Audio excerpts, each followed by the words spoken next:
መጽሐፍ ቅዱስን ስናይ በብሉይ ኪዳን ውስጥ ስናጠና ስናነብ አንድ ምዕራፍ ብቻ የጻፈ ማን ነው?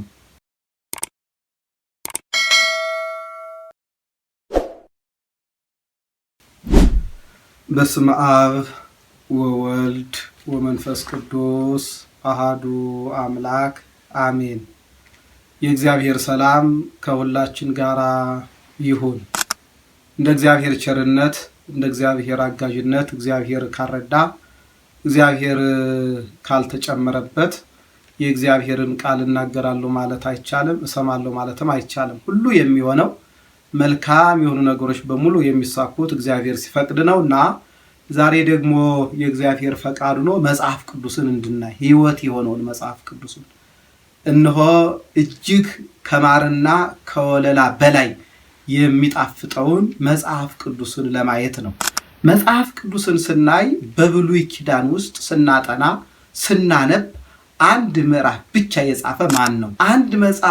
አንድ ምዕራፍ በመጽሐፍ ቅዱስ ውስጥ በብሉይ ኪዳን ውስጥ አንድ ምዕራፍ ብቻ የጻፈ ነብዩ አብድዩ ነው። ነብዩ አብድዩ የስሙ ትርጉም የእግዚአብሔር አገልጋይ ማለት ነው። ስለዚህ ይህ የእግዚአብሔር አገልጋይ የሆነው ነብዩ አብድዩ አንድ ምዕራፍ ብቻ ነው የጻፈው። የተጻፈው ደግሞ በኤዶምያስ ላይ ስለሚመጣው ፍርድ ተንብዮአል ማለት ነው። በኤዶምያስ ላይ ስለሚመጣው ፍርድ ተንብዮአል። ምዕራፏ ግን አንድ ምዕራፍ ናት ማለት ነው።